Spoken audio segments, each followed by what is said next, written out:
We got Saad Awad back here on the program. He's going to be taking on Ryan Couture at Bellator 201 on June 29th. Saad, how you doing, man? I'm doing great, doing great. How you doing, brother? I'm doing very well. I know you had the media rounds today. What else you been up to today? Did you get to the gym at all? Today's actually my day off. I Oh have wow! Look, Wednesday. I feel special. I'm here on the day off, man. That's awesome.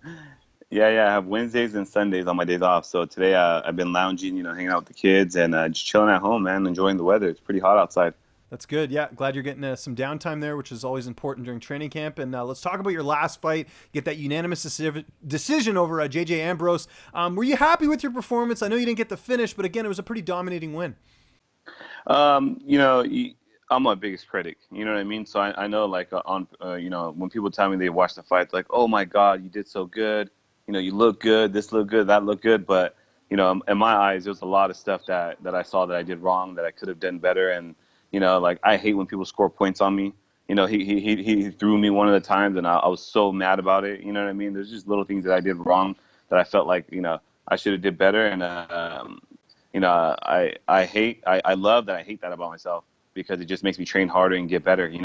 Absolutely. Well, at least you're in this good fight here against Ryan. Nonetheless, obviously Ryan's got the Couture last name. It's always a pretty big matchup, and we'll talk about that in one sec. But I know, obviously, after a fight like you had against JJ Ambrose, recovery is very important.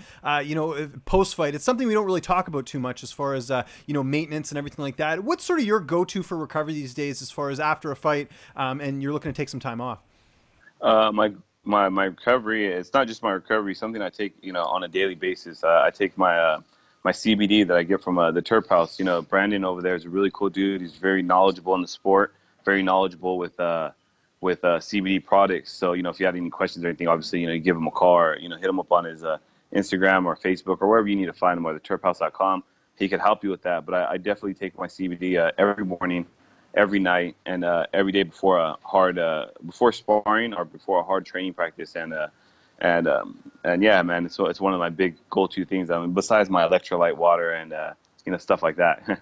That's good. How long have you been taking it? Like, have you noticed sort of a progression over time that it's really helped out? Yeah, you know what? I've been taking it for a while, and I have some injuries that are nagging injuries that before I was taking it, like it would wake me up in the middle of the night. I couldn't sleep certain ways, and I do notice when I do forget to take it, I'm tossing and turning at night, and I'm like, dude, why did I not get a good night of sleep? And then I'll remember, I'm like, oh, I didn't take my CBD. It's not one of those things I take, and it's like THC where you get high, or it's like pills where you take them and all of a sudden you feel numb. You don't feel that way, or I don't feel that way when I take it. But I do feel like definitely helps me sleep. It definitely helps with pains that I do have. It helps moderate them. That's great. And do you find like the stigma of CBD's kind of been kind of diminished a little bit? I see fighters kind of warming up to it a lot more. Like you said, there's no THC. It's not going to get you high or anything, but there is benefits. Like I hear a lot of fighters when they spar, they'll take some after, and they don't get the headaches that like they'd normally get. Yeah. I always take mine before just so I get it in my system. And I watched the episode on Vice. They're talking about concussions in football players, and they had a doctor on there, and he was explaining the way CBD works. Is when you take it before any kind of hard impact, what it does is it puts basically like a football helmet over your little neurons and stuff in your brain, so that when it does get hit and it does bounce, your brain does bounce, it's less likely you'll get a concussion or get brain damage or anything, in that realm. When you are taking CBD, and he said, this is an old dude, and most older guys are really, against THC and against CBD and against anything marijuana related. And he was saying, if they let people study it back in the day, they would have found that, it helps. And I think they would have made it mandatory for football players and boxers and MMA fighters to take it before big matches or before sparring practice to be able to, protect our brains, in that sense. Yeah, very well said. But let's talk about this matchup. I mentioned it, Ryan Couture, 11-5 record. How do you feel like you match up against him in this fight? I think I match up really good. You know what I mean? I know he's heavy on his clinch game in wrestling, and I do have a wrestling background, and I feel like I've been really touching bases with my wrestling the past couple of years, and especially this camp. I've been training at the training lab where every day is pretty much wrestling practice and striking, and mainly wrestling practice. And we have good coaches over there. We have Daryl Christensen and Mark Munoz, and Mark, who's a phenomenal wrestler who actually fought, and he knows. He implements his striking with his wrestling really good, and I'm really big on my ground and pound and position and striking, and I feel like our styles are very similar when it comes to hitting the mat. So I've been really working on that a lot and really, sharpening a lot of things that needed to be sharpened. And I think, against Ryan, I think I match up really good against him. I believe I have the edge with my stand-up, and I think he thinks he has the edge with his wrestling, but I don't think that's true. I think I'm going to have the edge with my wrestling. Excellent. And the one thing you look at in this fight is Ryan hasn't fought since last June. Of course, he fought on that Bellator NYC card, but he hasn't fought since then. Do you feel like that's going to play a role, just you being a lot more active than him?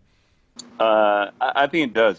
Certain fighters it plays a big role. Some fighters it doesn't. Some fighters take time off and jump in, and it'll be like they never left. And I feel like I'm one of those guys. I enjoy fighting. I don't let layoffs bother me. But I don't know how he is. Most fighters that does play a big factor. They're slower. Their timing isn't right. Their conditioning isn't all up to par. And so if that's the case for him, I think he's going to be in trouble. And you mentioned training camp. What about training partners? Who are some of the bodies you get to work with on a regular basis? There's at the gym I'm at, there's all kinds of guys. Some of the guys are a lot smaller than me, so I don't really go with them. Like TJ Dillashaw's there. He's just an awesome guy to have in the room. He pushes everybody. He has that champion mindset. He is the UFC champion 2 times, and he does push a lot of the guys, and he shows a lot of cool technique. And if he sees you doing something wrong, he'll come, he'll help you out, and kind of guide you through it. But one of my main training partner has been GT. His name's Theo. I can't even pronounce it, Theo Giotti or something. But I call him GT. He fights in the UFC. He's a huge 55-pounder, and he kind of has a similar style to Ryan. He has really good boxing, though. I'd say his boxing's a lot better than Ryan's, but he's more of a clinch wrestler, take you down and try to beat you up. And he's very big. He walks around 210, fights at 55s. He's a little bit lighter now because he's been getting in shape, but he's been my main sparring and training partner. It just happened to come that way, and being that I'm fighting Ryan, it worked out perfectly. Why is this fight a 160-pound catchweight? You know what? You're interviewing Ryan next. You can go ahead and ask him that. Okay, I will. That was going to be one of my questions. Yeah. Yeah, I'm guessing it's because he hasn't fought in a while, and he's probably pretty heavy. Okay. So he's probably didn't want to cut too much weight, and because he did ask for it. I'm usually the one that asks for the catch weights, but my weight was pretty light this fight, this time around, because I got in really good shape. Because I had another fight scheduled before this that fell through, so I was pretty much in pretty good shape. And so when they offered me this fight, I was like, shit, even if it was at 170, I would have took it just because I want to stay busy. I mean, I don't really turn out too many fights. Who were you supposed to fight? I was supposed to fight Brandon Gertz. And then, okay, right. And then he got injured, right? Well, he actually had the fight against the last-minute fight against Chandler, and then he got injured in that fight. We actually signed our contract before he took that fight, and interesting. It was so far out they needed a replacement for Chandler, and then they asked him because they knew he was already in shape. He was stylistically he's a exciting fighter. He would put on a good show. They didn't want to put somebody over there and get wrecked. You know what I mean? So they asked him, and he jumped on it as I would have did the same. You know what I mean? If they would have called me, I would have did the same thing. I would have scratched the fight that I had, and I would have jumped on to fight Chandler because that puts you right there. For a title fight. If he had won. So I'm not mad at him. I'm not mad at him at all. But I did have that fight lined up, and I was getting ready for that fight, and then that happened, and they said, "Don't worry, we have somebody for you." And Brian ended up signing on that dotted line, so it looks like me and him's gonna dance. Who's gonna be in your corner for this fight? I'm not 100% sure yet, but I know because we got two of us fighting. It's me and Juan Archuleta. Yeah, who I literally just talked to a second ago. Yeah, it's going to be me and Juan, so I'm pretty sure we're going to have the same corner. I know Cub's going to corner me. He's one of the guys. Georgie usually corners me, but he's going to be he's going to Russia to do a super fight, jiu-jitsu match. That's right. I saw that. Yeah, so he's going out there like the week of that I'm going to be gone. He's doing his match the next day for ACB. So he's not going to be there. I have my buddy Arnold, who's always in my corner. He's an awesome kid. He trains with us.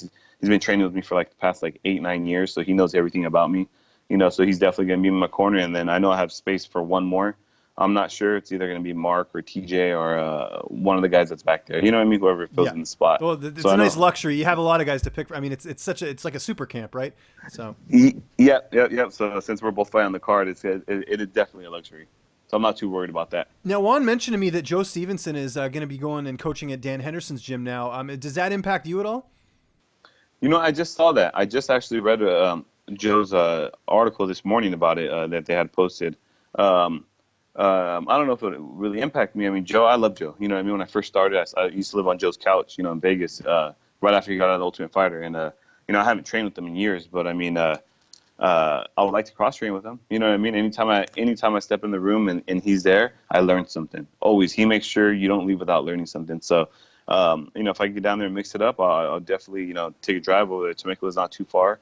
And, me and Joe have a really good relationship. So I know he's going to be at the fight as well. He has one of the guys fighting on the undercard. That's supposed to be really good. I think a 205-pounder or 85-pounder. I'm not sure. But I believe he's going to be there, and it's going to be good. It's going to be a good night of fights. And how do you see this fight unfolding on June 29th? Man. If we get in the clinch, it's going to turn into a wrestling match, and I think I can finish him with my ground and pound.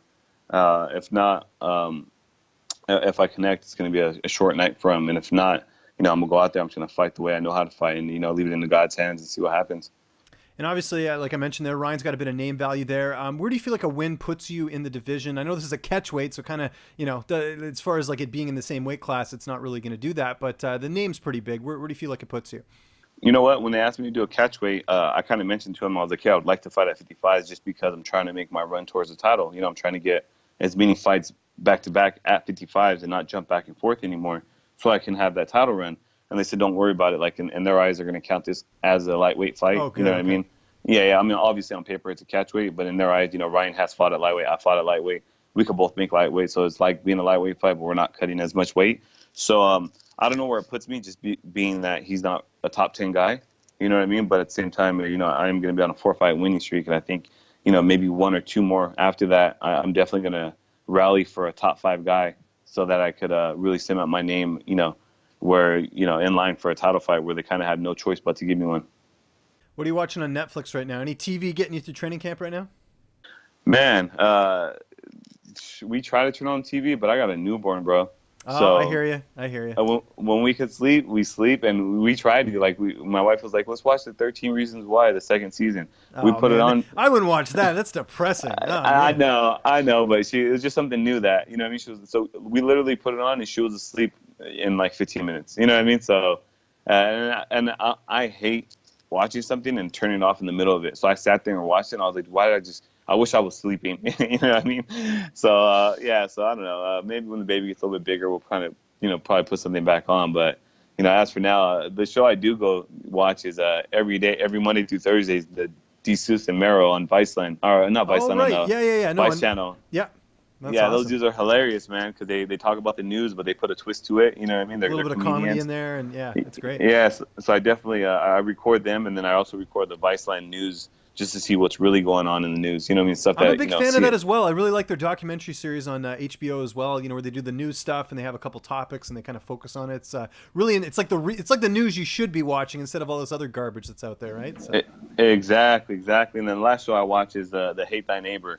I love that show. Yeah, because it shows how stupid people are. You know, what I mean? All these racist people. It shows how stupid, like, they think they're so smart, and you're watching like, dude, these dudes are damn idiots. And it shows how like I love the I think it's like Maddox or I can't remember his name. No, I know who you're talking about though. His name escapes me as well too. Yeah, he's awesome, man. He's awesome. So yeah, I really enjoy those 3 shows. Those are like my 3 go-to shows whenever I get a chance to actually watch TV. And everyone's got to watch Bellator 201 live on Paramount Network on June 29th. Saad, it's great getting a chance to talk to you, man. Just remind people where they can find you on social media, and if you got any sponsors or shout-outs, the floor is yours. Of course, brother. It's always great talking to you. You know what I mean? We do keep in touch. Even when when I'm not fighting. So it's always good to talk to you, man. And my main sponsor right now is definitely the Terphouse. He's a dude that he's really passionate about what he does. And he hooks up a lot of fighters for a reason. It's not for his benefit because, he gives away a lot of his shit to the fighters because he really wants them to, not have brain damage and stuff, man. And he knows how much it helps. So he tries to spread awareness. So if you don't know much about CBD, go to, I believe it's the terphouse.com, and you can find information on there. Or you can go to his Instagram and just message him. He'll get right back to you, or ask him a question on any of the pictures. I've seen him respond to everybody. So if you have any questions about that, go ahead and reach out to him. And, shout out to the training lab and Sam Calavita. I've been working with Sam Calavita this camp. He's up for a strength and conditioning coach, the awards this year. I don't know if they went through yet, but I know I believe they were voting for it. I don't know if it's fighters only, that's Yeah, hosting there. fighters only. I believe it's International Fight Week. It's going to be, I think it's July 3rd or 4th or something, but it's going to take place during International Fight Week in Vegas. There you go. And if you don't know much about the strength and conditioning coaches, watch my last fight and then watch my next fight. And if I go through your rounds, watch what Sam Calavita did and watch what he's doing with me, and watch the difference in my strength and conditioning, and watch me go out there and shine. And if you don't know who to vote for, like I said, vote for Sam Calavita. He's the man. He's working with all the guys over there, and I've noticed a huge difference in all the guys there. I can't praise the man anymore. But and you can find me on all my social medias is at SAAD MMA, and that's at Twitter and Instagram, the same thing. And then on Facebook, my athlete page is Saad Awad, and if you Google it, you'll figure out how to spell it. But also, thank you for having me, brother. It's always good to talk to you, and we'll definitely keep in touch.